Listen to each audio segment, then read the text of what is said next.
and it's time for us to do a newspaper review. Of course, this segment, we have a lot of papers with us. Let's check out The Nation first off. The big story is reading, no room for subversive moves, federal government warns. And other stories read, Minister asked to meet Monday over strike threats. We brought you that report earlier. Budget 2025 to focus on essential projects. Ongoing roadworks will be completed, says Minister of Works David Umahi. 51% of farming areas threatened by flooding. All right, let's go to the next paper now. The Daily Times. Federal government will not tolerate subversion of democratic governments. That's according to the Attorney General of the Federation, Lateef Fagbemi, who says further that laws of the land have made copious provisions on how to deal with treasonable acts.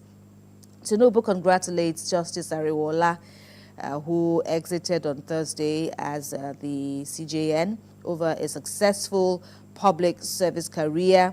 To swear in Justice Ariwola's successor today, approves 10 billion naira grant for DSO.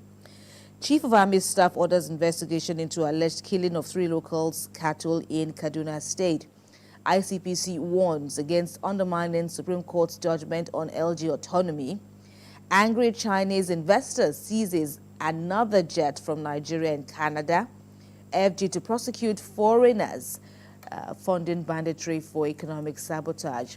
And why fuel queues persist, President of the Petroleum and Natural Gas Senior Association of Nigeria proffers reasons. Daily Independent is next. Tinubu's government will not tolerate subversion under any guise, says federal government, and that present administration has clear mandate of the people. Minister of Works is quoted as saying 16 trillion naira needed to complete projects inherited by Tinubu government. BPP blocks shady procurement processes, saves 1.7 trillion naira in 13 years. And federal government unveils national plan to combat non-communicable diseases in Nigeria. Voice of Liberty says President Tinubu approves 10 billion naira to fast-track digital switchover from analog TV broadcasting. DG NBC is quoted there. Army to probe killing of civilians, 100 cattle in Kaduna. Tinubu vows to remove threats, protect all. Crude oil drilling exploration in North on course. That's according to the NNPCL. And oil companies reject mandate to sell crude to Dangote. Investigation here reveals, according to Voice of Liberty, that new presidential jet is 15 years old, with Nigeria being its 3rd user. That's according to a said investigation. Let's see First News now, the last paper with me. The lead story says Niger Zamfara hit hard as 13 farmers killed, over 10 kidnapped, bandits seek 50 million naira ransom. Tinubu to swear in Kekere as Chief Justice of Nigeria today in the aftermath of the former CJN Ariwola, who retired on Thursday. After 4 years in detention, Lagos court convicts, releases 6 NSAS protesters. Junchang Fucheng seizes another $57 million Nigerian private jet in Canada. And Nnamdi Kanu's lawyers urge Tinubu to open talks with IPOB leader. Over 2,100 arrested in End Bad Governance protests. Falano calls for legal support. Olamide. I begin here with the Daily Trust. The big story here says Kaduna villagers accuse soldiers of killing 3 persons, 100 cows. Demand compensation. Army chief orders investigation. Curfew in Sokoto community as youth protest killing of district head. Another story here says North Central members insist on APC chairmanship. Kano water contract scam, 3 local government chairmen in agency's custody.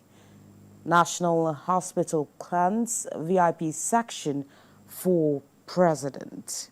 Some stories on the front page of the Daily Trust. The Salient Times.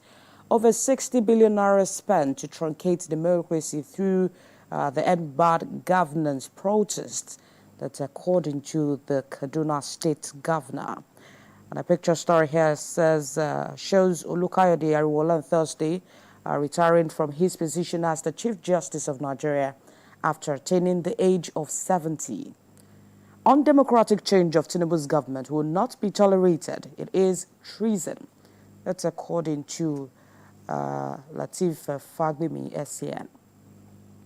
And a sad incident here on the bottom strip says car crushes OU final year student to death. Supreme Court overburdened by too many cases, Justice Ariwola says at a valedictory session. How we will determine allocations of 2025 budgets. That's according to the presidency. Fuel scarcity worsens as marketers load at 780 naira per litre, sell petrol pump price at 990 naira per litre in Ibadan, Abeokuta. Supreme Court to deliver judgment in Bayelsa Kogi Guber election dispute, August 23rd. Some stories on the front page of the Salient Times. To the Vanguard, the president is saying this morning, NBA asks judges to revive public trust. That's on the pay rise of judges. Nigeria's trade surplus rises 145% to $8.26 billion. Obi cautions the federal government as NUPEC puts oil workers on red alerts. Some stories on the front page of the Vanguard. To the Punch. Land owners sue the federal government over 15 trillion naira Lagos Calabar Highway. Omai vows to continue project, insists the government paying compensation. Federal government rules out new roads in 2025, plans to complete existing projects. Another story here says President Tinubu cut short France trip, swears in CJN today. Dangote refinery begins petrol production test run, and NPC directors' expenses jump by 214. Bandits kill 13 Niger farmers, alleged leaked information. Minister writes Finance Ministry over Sanu Nasu withheld salaries. Another story here says 6 NSAS protesters freed after 4 years in detention. APC campaign built on, well, these are the major stories on the front page of The Punch. Going to the Platform Times, Supreme Court handled 1,124 cases in 1 year, says Ariwola.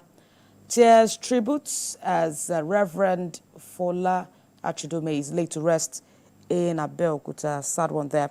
Another story here says reps query Luth over alleged 2 billion naira discrepancy in remitter payments. Supreme Court to deliver judgment in Bayelsa Kogi Gubre election dispute, August 23. New constitution for Nigeria necessary but not urgent. 2025 budget will be based on needs assessment, according to Jabia Miller. Some stories on the front page of the Platform Times. To the Daily News Hub. Chinese company confiscates $57 million luxury jet federal government seized from ex-minister. That's according to the $70 million arbitration award. The radar there shows Canadian authorities recently handed over aircraft's change of custodian paperwork to Chinese firm.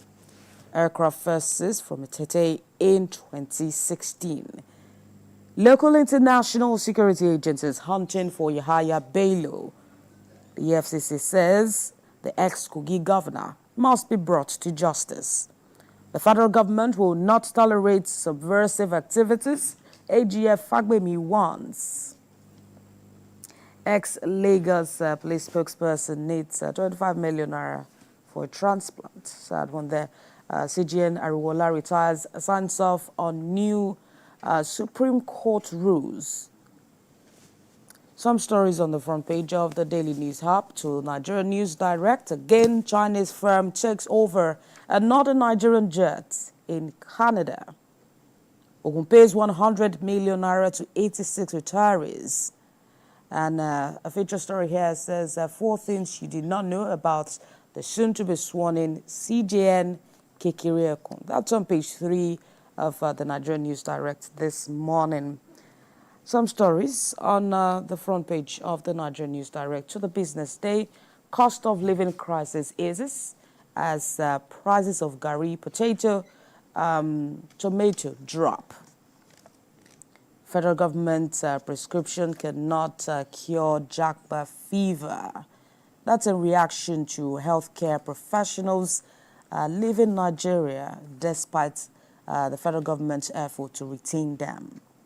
These are the major stories on the front page of Business Day. And finally, to the pointer, DTSG directs MDAs to revalidate projects before payments.